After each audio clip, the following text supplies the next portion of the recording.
Preparing sinew, ojitad. For this step you'll need ojitad, mujwagan, ishkodekan. Split your ojitad 4 to 5 times.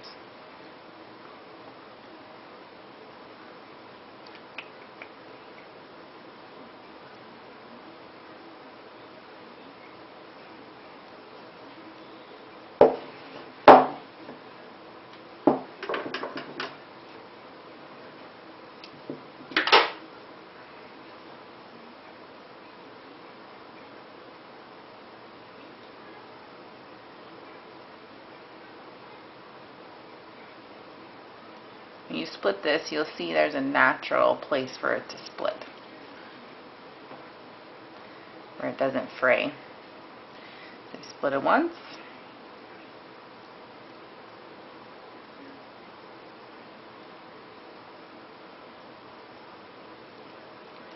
split it again,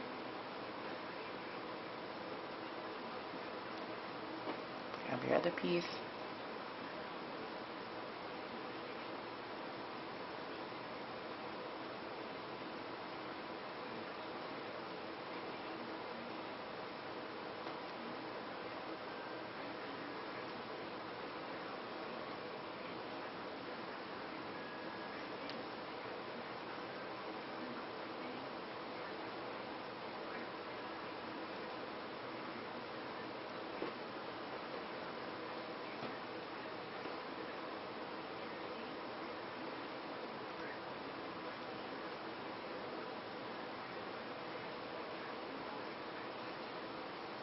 You kind of wrap that around your hand so it doesn't get tangled up.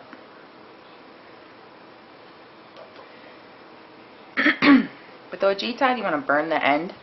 It works better than doing a knot, because a knot eventually won't unravel. Why use ojitad instead of the beading thread for sewing up your moccasin? It's because an elder in our community told me to.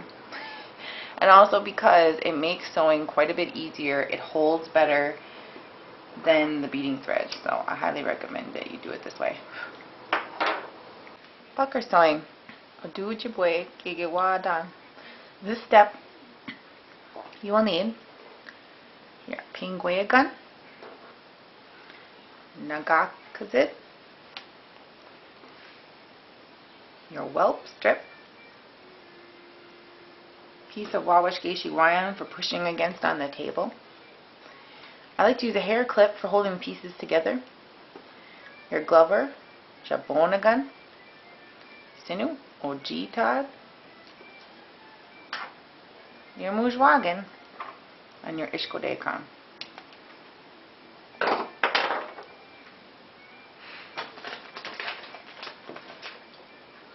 Find the halfway point on your pinguia gun by folding it and putting a little pen mark at the halfway point. Same thing with your nagakazit. Fold it, put a little pen mark.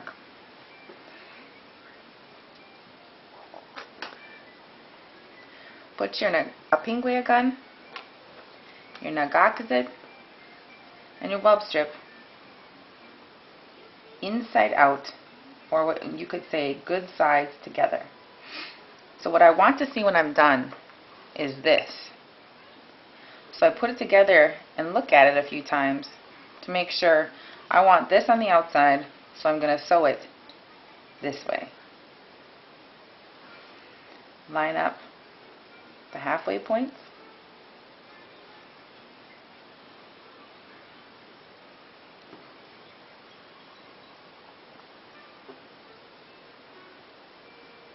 Go through one time. This is called a whip stitch. You wrap around, pull that nice and tight. Take your hair clip, pull the web strip smooth at the corner of the pinguia gun, in your little corner here on your nagakazit. Clip that. You could sew that with a stitch if you'd like. This just saves a step.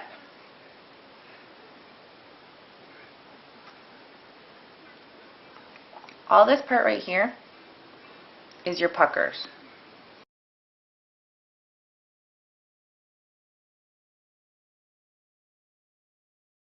We're almost to the end of our Apingwegan Nagakazid sewing. So we're just whip stitching.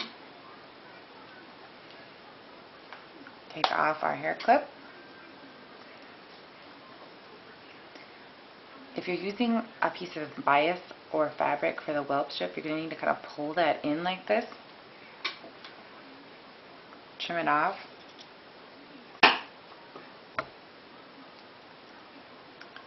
And then whip stitch up to that corner. Pulling nice and tight.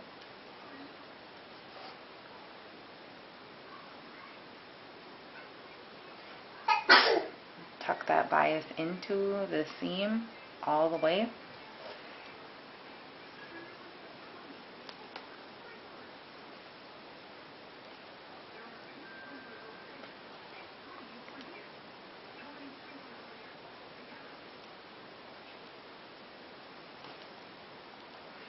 When I'm right here and I'm all the way done, I want to whip stitch around a few times in the same spot.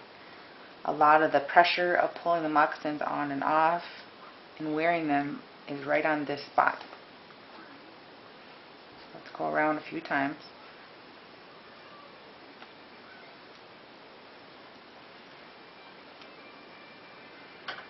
Trim it off with your Moccasin, leaving a little bit of the Ojibwe.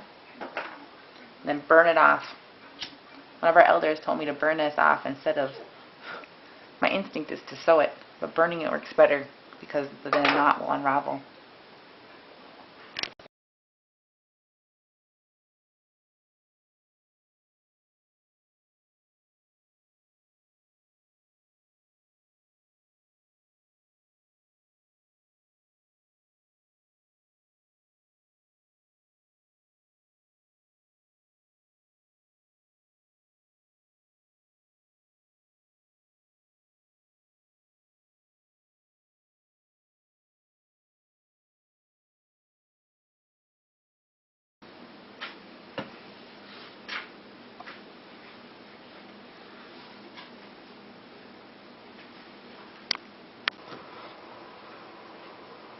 At the bottom of your 2/3 of the way down, I like to go around a couple times with your whip stitch, at least twice, so it holds that seam. Then fold your heel into a T.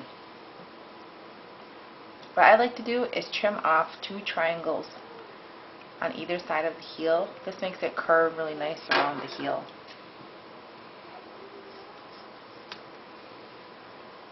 That.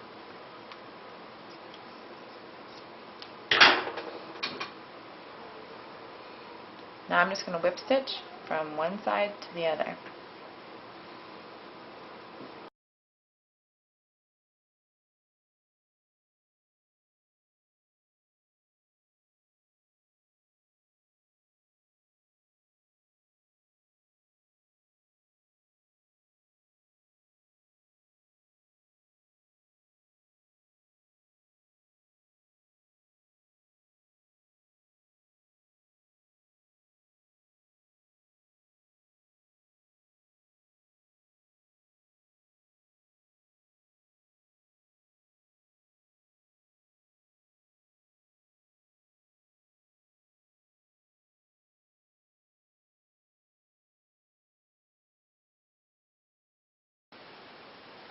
When you get close to the corner of your Apingwegan, you want to trim off this cuff to match up.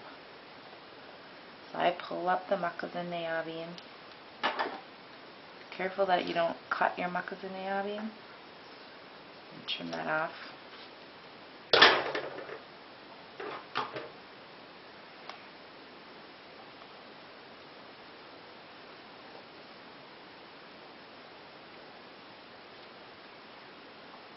Finish whip stitching down to the corner here.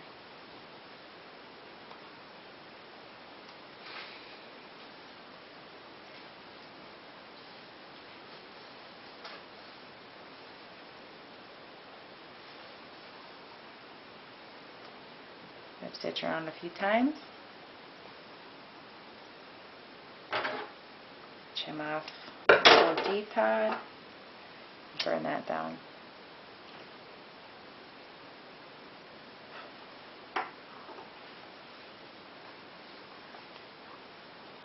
Then what I do is make a knot on the end of the Makizinikewin. Tie a bow in the front. I like to cut the Makizinikewin a little too long so I could trim it off later.